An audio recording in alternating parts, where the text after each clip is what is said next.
Bonjour et soyez les bienvenus pour suivre avec nous cette nouvelle édition de votre journal de 15 heures, les faits saillants de l'actualité.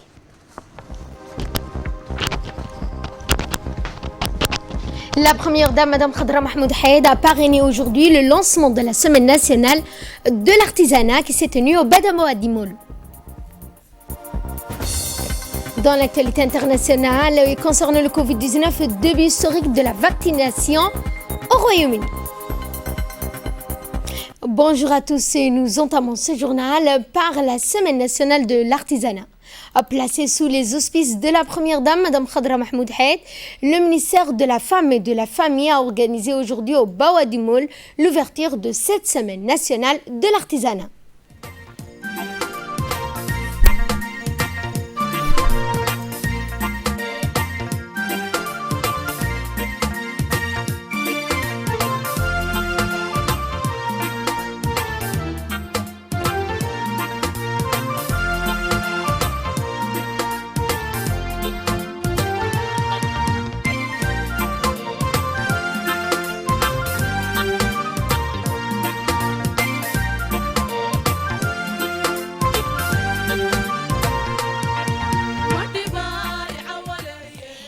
Donc proposé par différents centres de l'Institut des régions de l'intérieur, à son arrivée, la première dame, Madame Khadra Mahmoud Hayed, a été accueillie par le Premier ministre Abdelkader Kamel Mohamed, la ministre de la Femme et de la Famille, le ministre de l'Artisanat.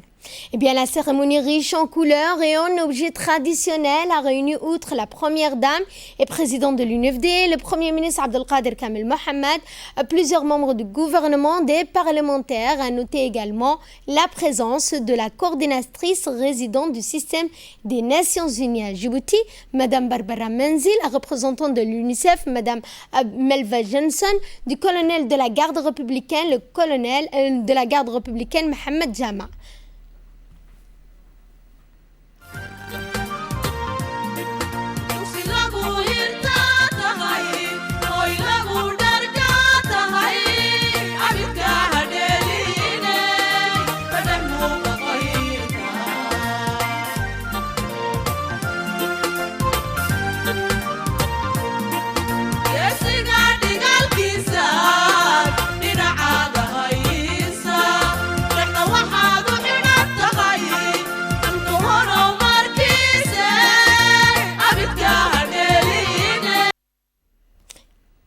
Ensuite, la première dame, Madame Khadra Mahmoud Hayed, a entamé la visite de différents stands qui y ont été proposés et différents produits artisanaux.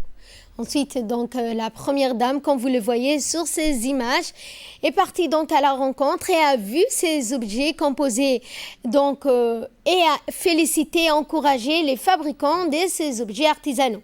L'exposition, rappelons-le, se poursuivra pendant 7 jours, proposée par plusieurs instituts des régions de l'intérieur. Cette journée riche en couleurs et garnie d'objets artisanaux a réuni de nombreux jeunes, des femmes spécialisées dans la fabrication d'objets artisanaux, traditionnels venant de toutes les régions.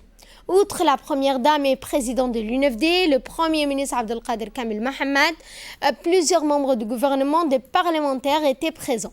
À noter également la présence de la coordinatrice du système des Nations Unies à Djibouti, Mme Barbara Menzi, la représentante de l'UNICEF, Melva Johnson, du colonel de la garde républicaine, le colonel Mohamed Jama a également été présent.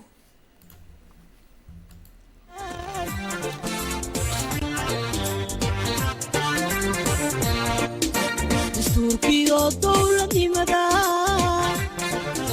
dalkeena horumarkiisa haween doorku lahaa gobolkaada ka rogo xaqdaahiriyaa tahaye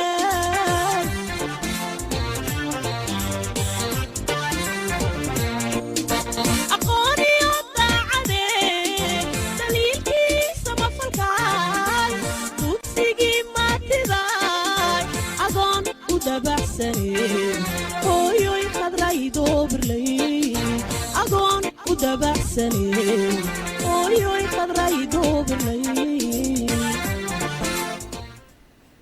Et à l'issue de cette cérémonie, nous avons recueilli pour vous la réaction du directeur de l'artisanat, Abdallah Daher. Aujourd'hui, c'est tenu sous la houlette de haut patronage, son Excellence, Madame la Première Dame du pays, Khadra Mohamed Haïd, le lancement officiel de la semaine commerciale. Les invités étaient les coopératives des artisans des 5 régions de l'intérieur qui ont honoré de leur présence et nous ont montré leur potentiel de chaque région. Nous allons par la suite, avec cet élan, lancer aussi une campagne de matériel aux artisans pour le confectionnement de leurs produits. Il faut que nous, en tant que citoyens djiboutiens, nous sommes là pour aider les artisans à confectionner leurs produits et à aider aussi là où il y a des lieux de vente. Autre actualité de ces 15 heures, cette décoration, eh bien, le Premier ministre Abdelkader Kamel Mohamed a procédé hier dimanche dans le salon d'honneur du peuple, en présence du ministre de l'Éducation nationale de la formation professionnelle, Moussafa Mohamed Mahmoud, à la décoration des 6 hauts cadres du ministère de l'Éducation nationale et de la formation professionnelle.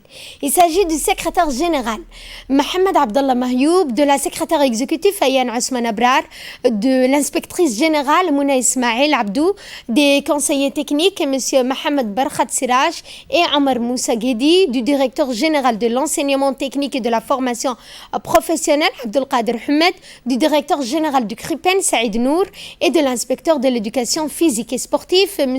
Abdelkader Daher. Ils ont été tous élevés au grade d'officier du 27 juin pour service rendu à la nation en tant qu'éducateur et responsable durant ces décennies. Par ailleurs, le Premier ministre a donc décoré d'autres personnels pédagogiques du MENFOP, essentiellement des conseillers pédagogiques et des enseignants, ont été également décorés au cours de cette cérémonie de médaille de chevalier en guise de reconnaissance pour leur engagement et travail remarquable accompli au cours de la période dite de confinement. Le Premier ministre Abdelkader Kamel Mohamed a également reçu aujourd'hui la représentante de l'Organisation internationale de la francophonie, Louise Mushikiwabo. Les discussions ont porté sur les cinquantenaires de l'Organisation internationale de la francophonie. Le contexte de l'épidémie du coronavirus a également été évoqué. Eh bien, la représentante de la secrétaire générale de l'OIF a également été décorée par le Premier ministre.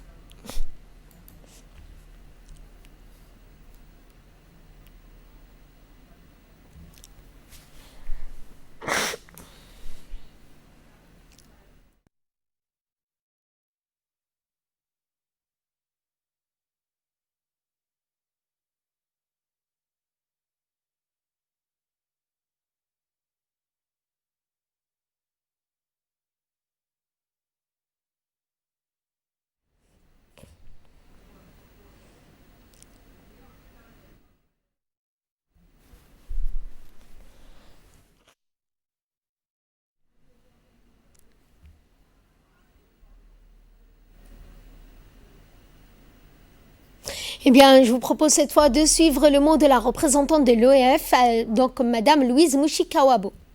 Je suis à Djibouti pour une visite de travail, une visite de grande importance pour la francophonie, l'organisation que je dirige. Cette visite de 3 jours est une visite tout d'abord qui signale l'attachement de la francophonie à ce pays, Djibouti, qui est le porte-flambeau de la francophonie dans cette partie du monde, un pays africain, un pays musulman, un pays qui est à la rencontre de plusieurs cultures, de plusieurs routes économiques, et un pays qui signale à plusieurs niveaux des réformes importantes, des changements importants qui pourraient aussi inspirer d'autres pays de notre espace. Alors, vraiment, l'importance de ce pays, c'est l'essence même de cette visite. Deuxièmement, nous sommes ici pour lancer le centre régional de formation en langue française qui sera ici donc à Djibouti. Nous avons hier signé un mémorandum d'entente avec le ministre des Affaires étrangères pour mettre en place ce centre qui couvrira, donc, comme il est régional, plusieurs pays de l'espace francophone, notamment en Afrique de l'Est et au Moyen-Orient. Ce centre de Djibouti couvrira l'Égypte, le Rwanda, le Burundi et nos pays associés de l'autre côté de la mer, le Qatar et les Émirats arabes unis. Et d'autre part, cette visite est aussi pour nous une occasion d'être éduqués, d'être informés sur les priorités du pays. Nous sommes sur une grande priorité dès ma prise de fonction à la francophonie l'année dernière, qui est le domaine du numérique. Nous sommes sur la formation des jeunes francophones dans plusieurs métiers du numérique. Je suis donc ici avec le directeur de la francophonie économique et nous voulons impliquer Djibouti dans les échanges commerciaux, dans les échanges à caractère économique intra-francophones. Voici donc plus ou moins les 3 raisons pour lesquelles nous sommes ici dans cette visite. On a pu s'entretenir avec plusieurs acteurs et nous sommes bien évidemment honorés d'avoir été reçus par les plus hautes autorités de ce pays. J'ai eu l'occasion tout à l'heure de visiter une exposition sur l'artisanat féminin. C'est un domaine important pour nous à la francophonie. L'autonomisation des femmes et l'éducation des filles et des femmes sont des aspects très importants. Donc nous avons vraiment jusqu'à présent une très belle visite qui nous permet à la fois d'harmoniser nos priorités sur les priorités du pays et d'avoir une meilleure compréhension aussi de ce qui se passe dans ce pays. Nous sommes fiers aussi de la gestion de ce pays par rapport à la crise sanitaire et donc pour nous, un pays de l'espace francophone qui avance tant bien que mal. Le monde ne va pas très bien, mais nous sommes heureux d'avoir ce pays qui représente la stabilité, la paix, un pays aussi qui est sur vraiment des chantiers importants qui rejoignent nos priorités à l'Organisation internationale de la francophonie.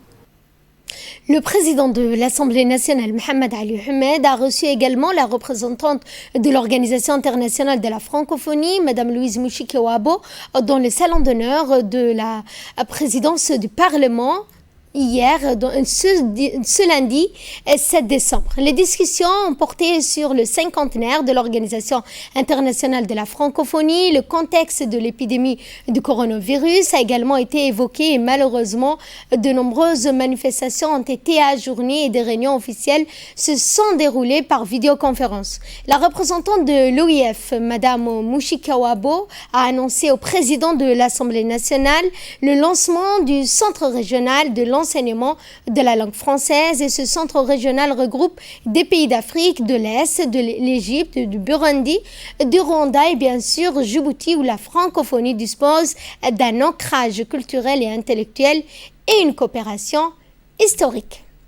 Le ministre des Affaires étrangères de la coopération internationale, Mahmoud Ali Youssouf, a reçu également hier la secrétaire générale de l'Organisation internationale de la francophonie, Mme Louise Mushikiwabo, qui est à la tête d'une importante délégation de l'institution, effectue depuis samedi donc une visite officielle de 3 jours à Djibouti. Les discussions entre la secrétaire générale de la francophonie et le ministre des Affaires étrangères et de la coopération internationale ont été fructueuses où plusieurs points ont été évoqués. Par ailleurs, l'audience servit de cadre à l'évocation du centre régional de l'enseignement du français que l'OIF acquis à travers un mémorandum d'entente signé entre les deux parties. L'accord a été érigé à Djibouti. Et je vous propose de suivre le mot de la secrétaire générale de l'OIF à Djibouti après la signature de ce mémorandum d'entente. La première raison qui m'amène ici, c'est pour signaler que nous sommes très attachés à Djibouti. La francophonie a Djibouti comme porte-flambeau de l'organisation dans cette région. Et donc, notre présence ici signale que vous n'êtes pas en isolement. francophone, mais que vous êtes un pays qui compte beaucoup pour notre organisation et surtout que vous êtes un pays qui est sur plusieurs régions, sur plusieurs langues aussi, puisque nous sommes de plus en plus dans un monde multilingue. Et donc, la toute première raison, c'est de dire à Djibouti, à travers vous, Monsieur le ministre, et vos collaborateurs, mes autres frères, que Djibouti compte beaucoup pour notre organisation. J'ai mentionné tout à l'heure qu'il y a l'amour entre la francophonie et Djibouti, mais maintenant nous recherchons de plus en plus des signes, des gestes d'amour entre notre organisation et Djibouti. La deuxième raison, c'est pour nos programmes. Nos programmes ici à Djibouti qui sont tout d'abord la langue française. Nous sommes très, très heureux. Il est l'heure à présent de retrouver l'appel de la prière d'Al-Asr. Nous allons nous retrouver dans quelques instants avec les interventions du ministre de l'Enseignement supérieur et celui de la Culture. Allahu Akbar,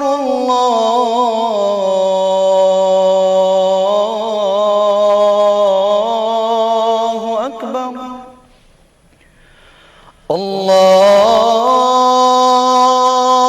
Allahu Akbar, Allahu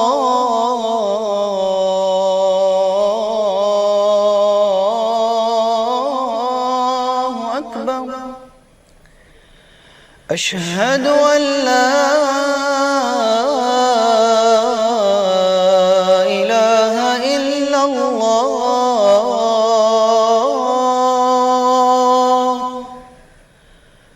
أشهد أن لا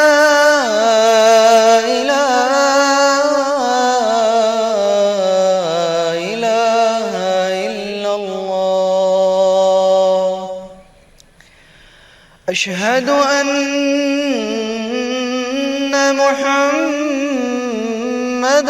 رسول الله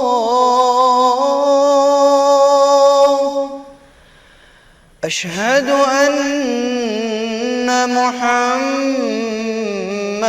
رسول الله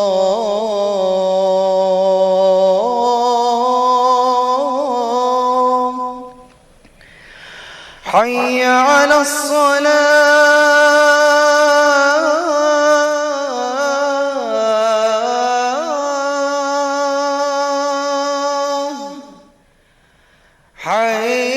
حي على الصلاة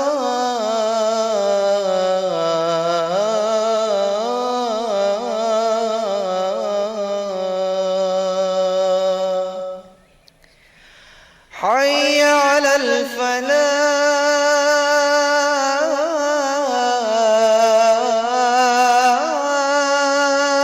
الفلاح حي على الفلاح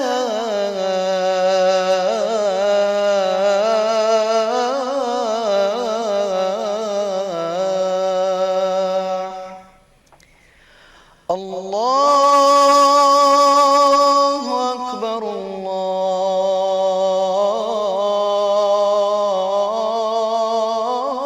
الله أكبر لا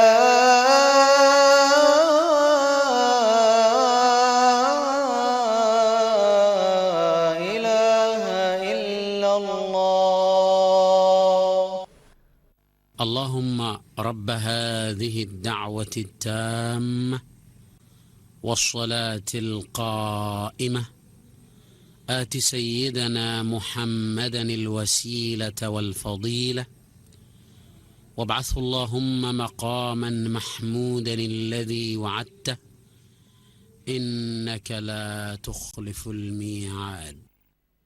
C'était l'appel de la prière d'Al-Asr et nous enchaînons avec les interventions du ministre de l'Enseignement supérieur et celui de la Culture qui ont indiqué l'importance de la visite de la secrétaire générale de l'OIF à Djibouti.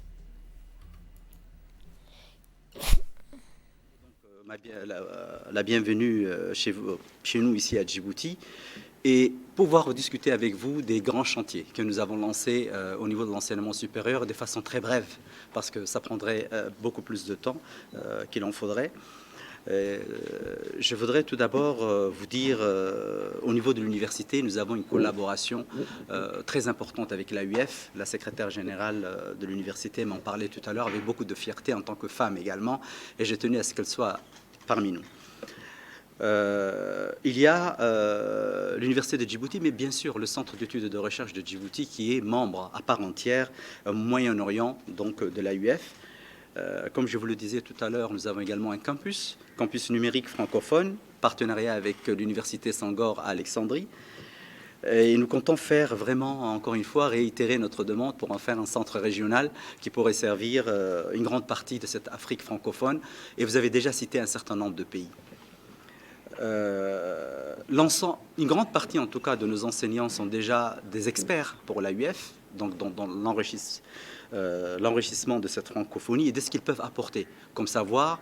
La plupart d'entre eux ont été formés, enfin leur doctorat obtenu en tout cas, dans des universités françaises ou des universités francophones. À mon tour, je vous souhaite la bienvenue à Djibouti, terre d'échanges et de rencontres, riche en paléontologie, berceau de l'humanité, où la paix et la solidarité ont leur vrai sens ici à Djibouti. Aussi, permettez-moi de vous confirmer que la population djiboutienne vous ouvre grandement son cœur et vous dit Sodawada, Arhiba, Marhaban bikum. Comme vous avez bien constaté, par ces trois mots en différentes langues qui signifient bienvenue, vous comprenez que la société djiboutienne est plurielle et unifiée à la fois. Plurielle par sa diversité culturelle, car elle a trois langues, à savoir afar, arabe et somali. Unifiée par sa solidarité, sa cohésion sociale et son attachement à l'unité nationale. Grâce à la vision éclairée et la politique sage du président de la République, M. Ismaël Omar Guelleh, ainsi qu'à sa culture caractérisée par les valeurs de tolérance, de dialogue et de paix. Comme toutes les institutions de mon pays, mon département, le ministère de la Culture, se félicite de l'excellence des relations historiques et des valeurs culturelles que nous partageons avec votre organisation. Le ministre des Affaires étrangères de la coopération internationale, Mahmoud Ali Youssouf, s'est également exprimé suivant un extrait de son intervention. La République de Djibouti est heureuse de vous recevoir. La République de Djibouti est fière d'appartenir à cette famille francophone. Et la République de Djibouti s'est toujours sentie concernée par tous les défis auxquels était confronté cet espace francophone depuis sa création. Ce matin, je ne m'étalerai pas beaucoup sur ce que nous faisons dans le cadre de la francophonie avec le secrétariat général de la francophonie, mais j'aimerais quand même citer quelques éléments saillants de cette coopération qui sont d'abord, je dirais, un certain nombre de structures que, grâce à vous, nous avons pu développer à Djibouti, notamment les CLAC. Aujourd'hui, nous sommes à 5 de ces centres, 3 dans la capitale et 2 dans les régions de l'intérieur. Nous allons prochainement développer également le CREF, qui est un centre régional. Nous sommes fiers de pouvoir accueillir, grâce à vous, Madame la Secrétaire Générale, je tiens à vous remercier pour cela, un centre qui nous permettra de jouer réellement le rôle de tête de pont entre une partie du continent africain, qui est l'Est, et le Moyen-Orient. Nous avons des programmes qui sont développés sectoriels de formation en collaboration avec les agences spécialisées de l'OIF, notamment l'agence universitaire francophone avec le ministère de l'Enseignement supérieur. Nous avons également un programme avec l'Institut des études diplomatiques, avec l'IPF, et nous continuons à essayer d'élargir un peu l'horizon de cette coopération qui nous semble importante pour un pays qui se dit être dans une solitude francophone ou dans un enclavement linguistique. Le ministre de l'Éducation nationale de la formation professionnelle, Moustapha Mohamed Mahmoud, a également reçu ce matin la visite de la délégation conduite par la secrétaire générale de l'OIF. Eh bien, actuellement, on visite à Djibouti pour une visite de travail de 3 jours. Notre ambassadeur à Paris, Aïd Moussaïd Yahya, a accompagné cette importante délégation de l'Organisation internationale de la francophonie qui a eu une réunion de travail avec le ministre de l'Éducation nationale et de la formation professionnelle et donc entouré de ses principaux collaborateurs. Eh bien, le ministre a fait à ses hôtes un bref aperçu de l'historique de l'école djiboutienne qui, a-t-il rappelé, s'apprête à célébrer dans le courant de ce mois de décembre le 20e anniversaire de sa fondation en tant que telle. Les images que vous aurez dans notre édition de ce soir. Le secrétaire d'État à la jeunesse et au sport, Hassan Mohamed Kamil, a lui aussi reçu en audience la secrétaire générale de l'OIF à Djibouti. Donc, pour une visite, Madame Louise Mouchikawabo, qui est en visite de travail de 3 jours dans notre pays, eh bien, les discussions ont porté sur les relations de coopération entre les deux parties, ainsi que les voies et moyens de les raffermir davantage, mais surtout les nouvelles orientations stratégiques pour les questions ayant trait à la jeunesse. Remercions son hôte pour sa visite historique à Djibouti. Le secrétaire d'État à la jeunesse et au sport a présenté les grandes réalisations de son département en faveur de la jeunesse et les défis et les perspectives pour les années à venir. À l'issue de cette rencontre, M. Hassan Mohamed Kamil a remis des cadeaux de main donc, à la secrétaire générale de l'OIF, Madame Louise Mouchikawabo. Francophonie natsakadem awai tanora nabame Saratanora aizugaizele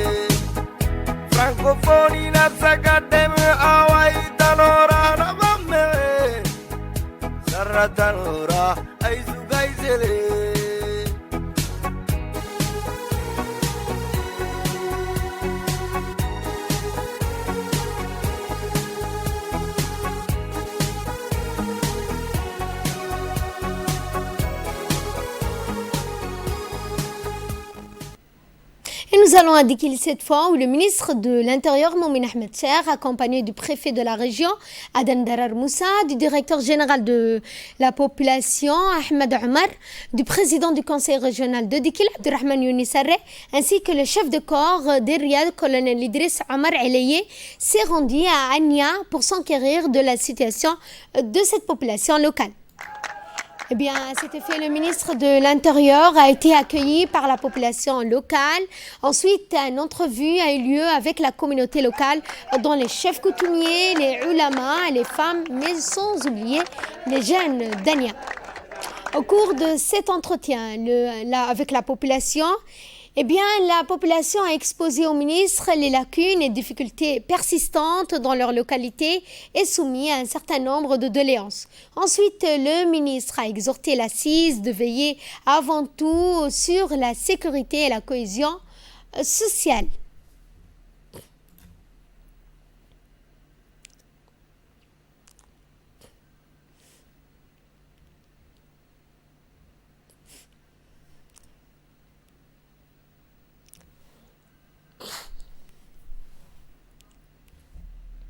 Et nous allons à Tadjoura où la douane de la brigade de la région de Tadjoura, présidée par Jilani Chehem, en étroite collaboration avec les forces armées et la police, ont intercepté une importante quantité de marchandises de 850 kilos de contrebande. Eh bien, ce cat en provenance de l'Éthiopie a été détruit en quantité. Par ailleurs, le directeur de la douane, M. Gouled, tient à féliciter l'ensemble de l'équipe de la brigade des douanes de Tadjoura, ainsi que les forces armées et la police pour avoir intercepté cette quantité de contrebande. Et de là, nous passons à ce qui domine l'actualité internationale. En sport, le Kenya, donc le Kenyan, Kondi explose le record du monde du semi-marathon à Valence.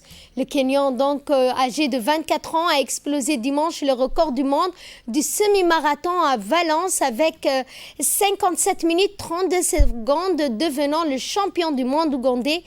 Eh bien, le record précédent appartenant au Kenyan, qui avait couru donc 58 minutes et 1 seconde en 2019. Eh bien, après être passé en 27 minutes et 25 secondes aux 10 km, eh bien, il a encore réussi à accélérer au 19e kilomètre pour s'isoler en compagnie de ses rivaux. Eh bien, le Kenyan a pris cette fois-ci sa revanche en se détachant de quelques centaines de mètres de la ligue et termine ainsi son 4e semi-marathon de l'année. Tout concourt donc au moins 59 minutes, une performance inédite pour ce jeune Kenyan. Dans l'actualité internationale et concernant le coronavirus, le pays le plus durement touché en Europe par la pandémie avec plus de 61 000 morts, le Royaume-Uni est le premier pays dans le monde à avoir autorisé le déploiement du vaccin développé par Pfizer et BioNTech et sera le premier pays occidental à entamer sa campagne de vaccination ce mardi. Eh bien, le ministre de la Santé d'Angleterre, Hancock, qui a désigné récemment le premier jour de la campagne de vaccination comme le V-Day, a souligné que la semaine qui vient est un moment historique pour ce faire. Des hubs sont mis en place dans 50 hôpitaux anglais, puis 1000 centres de vaccination seront organisés selon le ministère de la Santé. Les centaines d'individus donc, qui auront accès à ce vaccin pourront donc avoir accès à ce vaccin demain, mardi. Fin de ce journal. Merci à vous de nous avoir suivis. Excellent après-midi à toutes et à tous.